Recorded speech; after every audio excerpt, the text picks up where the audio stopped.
You know what sound that is, folks? You betcha. That's another Noon Whistle. I'm Chris Trottier. And I'm John Anzalone. And Chris, we have the pleasure today of interviewing, or I guess hosting, Sarah Kessler, senior editor at the New York Times, 2006 Elkhorn graduate. And welcome, Sarah. Hello. Hey, good to have you. Thanks for taking time with us out of your busy schedule. We appreciate it. Yeah, thanks for having me. All right, we're talking all things Sarah today, all things Elkhorn, and you're it. Great. All right, I have to tell you, you have been the #1 requested person to be on Walworth County's #1 podcast. Your name keeps coming up. Really? Brian Frost said you have to be on here. Oh, man. Is that a name from the past for you? Yes. Brian Frost taught me algebra. There you go.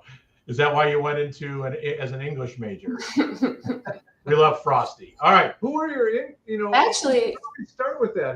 She's got it. Here, go ahead. Algebra is very useful, it turns out. And I do use algebra sometimes. That's a great endorsement for me. Brian Frost's class, which I don't know what he teaches now, but he's a principal. Oh, oh, great. Elementary principal. Where did you go to elementary school? I went to St. Pat's. Okay, look at that. Yeah. Look at that. That's awesome. All right, so 2006. Okay, yeah, 2006 grad, but as long as we're talking about teachers. Yeah, let's go right into it. Who was your favorite English teacher, or who inspired you in the English department? I think my favorite English teacher was Miss Ryan. I don't know if she's still there or not. Laura Ryan. Yeah. She's in the area. She's a principal or assistant principal now at Waukesha West. Ah, okay. Well, I'm glad she's still in education. Yeah, I really enjoyed her classes. Yeah, I think that was my favorite. Any other inspiring? That was the whole English department. There you go. Byington. I don't think I ever actually took his class, but he was the head of the forensics team, which I'm not sure is still a thing or not. But we were a very small little group, and I appreciated him for doing that. So yeah, those were some of the. I'm blanking on the person who taught me. That's okay. That's all right. You know what? If it comes back to you, throw it right in the conversation. So you graduate 2006 and you go to Northwestern University, correct? Correct. And tell us about your experience there. How long were you there for? Were you there? Was it a 4-year? Did you get your undergrad and graduate? Just undergrad? How was the experience at Northwestern? Great experience. I was there for 4 years. It's right on Lake Michigan, so it was kind of cold a lot of the time. You go take the tour in the summer and everything's beautiful and there's flowers, and then you get there and it's like time for Lake Michigan breezes. But they have a large journalism school, and I was very happy there. They do a lot of cool things. Like there's a semester where you go and work in a newsroom in a neighborhood in Chicago that they set up, and write stories about the neighborhood. And then there's, internship programs and a lot of great resources, even though the way that you really learn journalism is just kind of by doing it. So when you're going through Northwestern and you're doing that, and then you graduate, like what were these steps leading to where you're at today? Like, good question. Yeah, what were all those steps along the way, or what kind of jobs did you have along the way? A lot of steps. So I graduated in 2010, which was not so far away from the financial crisis, and also like a real turning point in media as kind of the internet was changing journalism and its business model. So not a great time to get a job as a journalist. But I started working actually for a PR firm because it was the only job I could get, but kept freelancing. And a few months into the job, got a job at a new blog called Mashable in New York City, and moved to New York City. And I was the 13th employee of this blog that ended up gaining a lot of momentum. And I left 2 years later, and they had like 100 employees, and had grown really quickly. And I went to Fast Company magazine, which is a business magazine, and was a writer there. And then I went to Quartz, which is like another digital publication that had its own like startup vibe and was doing some really cool, like innovative things at the time. And then I went to Medium, which was, they were doing an experiment where they were trying to launch online magazines, helped start one of those publications, and then landed after that at the New York Times. So lots of stuff. It seems like your journey is kind of like me telling my mom, like, I want to be a rock star when I grow up, and I go to California, and there's a lot of work along the way, and a lot of probably hard times or tough times, or really grinding your way through it. Yeah, definitely. A lot of those, I had a lot of like great advantages, but it's a tough industry to be in, just because of the struggles with the business model. But it's always been like a great place for me to be and a great fit for me. So you've been at the Times for how long now? I've been at the Times for about 3.5 years. Where did you start? What was your entry level position? Is that your current position, or did you? Yeah, it's my current position. Got it. But maybe after they see this. Listen, yeah. Right, maybe the Noon Whistle can get sponsored by the New York Times. Well, there you go. Maybe. What do you think? Do they have a podcast department? They do have a podcast department for sure. I actually listen to them. Oh yeah, what do you listen to? Oh gosh, I knew you were going to ask me that. Oh. Hold on. I listened to the Daily. I'm sorry. The Daily, yeah. Yeah, I listened to the Daily, and then all of a sudden it like grew like all these fingers off of it, like different offshoots. So when I go on my podcast, I'm like, what? What's all these? So, but Daily's really good. I love it. Yeah. So how does, like, we're older, so, and I'm older, but I'll give Chris a break. Yeah. I'm older than Chris. But media and working for the Times, and, paper versus, you talked a lot about online, media and journalism and that. Like, what's the journalism world like navigating paper versus online? There's still, I think that there aren't really that many print publications that are still printing a lot. The New York Times actually has like a sizable print business that's like a substantial portion of its revenue, but it's it is declining, and they realize that, and they're building up all of their digital properties also.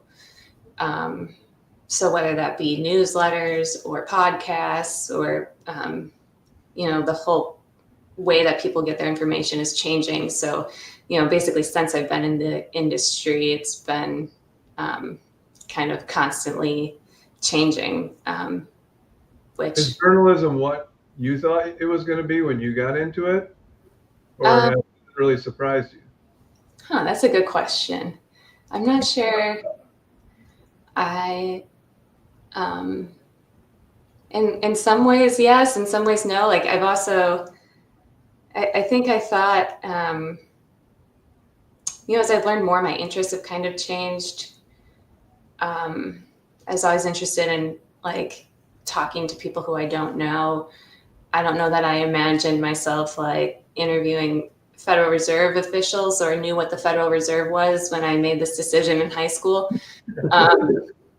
So in that way, it's different. And then just, I think the constant change is kind of exciting, and I'm well suited to it. I'm not like locked into a like specific format of like, this is what an article looks like. I think that's part of what's exciting about it to me, is to keep reinventing how you package information and make it compelling and useful to people and meet them where they're at.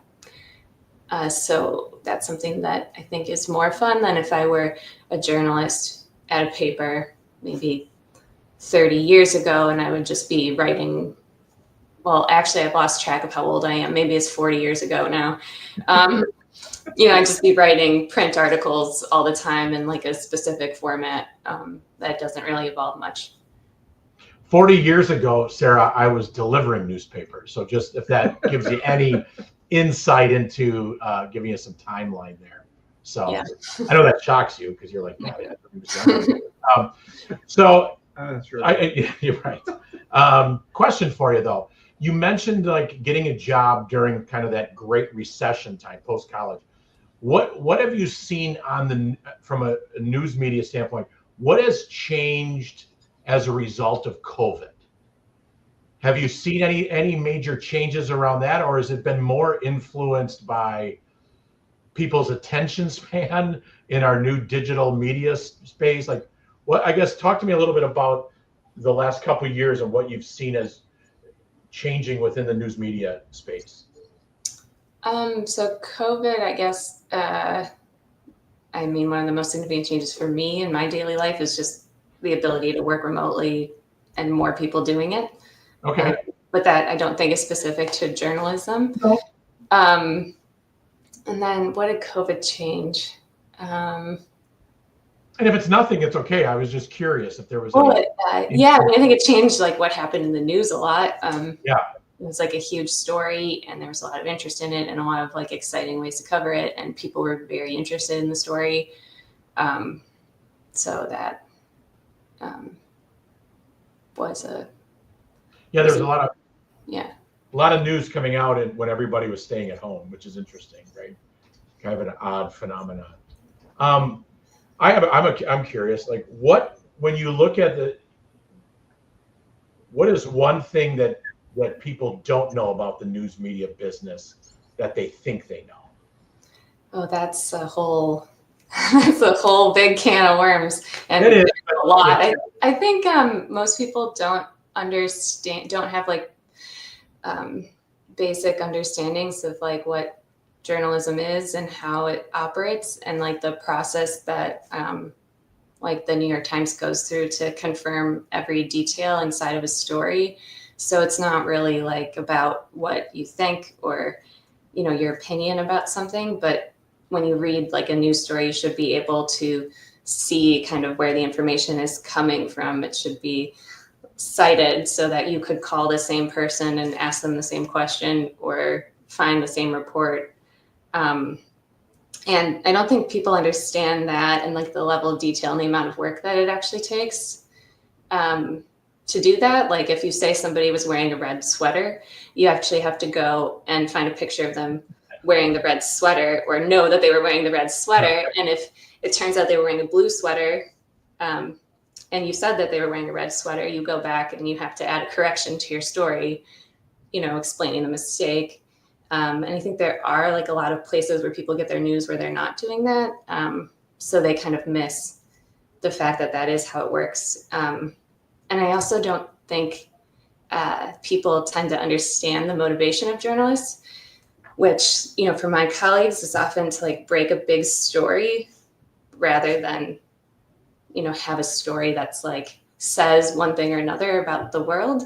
And so they would be equally like thrilled and proud of a big story they broke that said, that one group was misbehaving versus another group.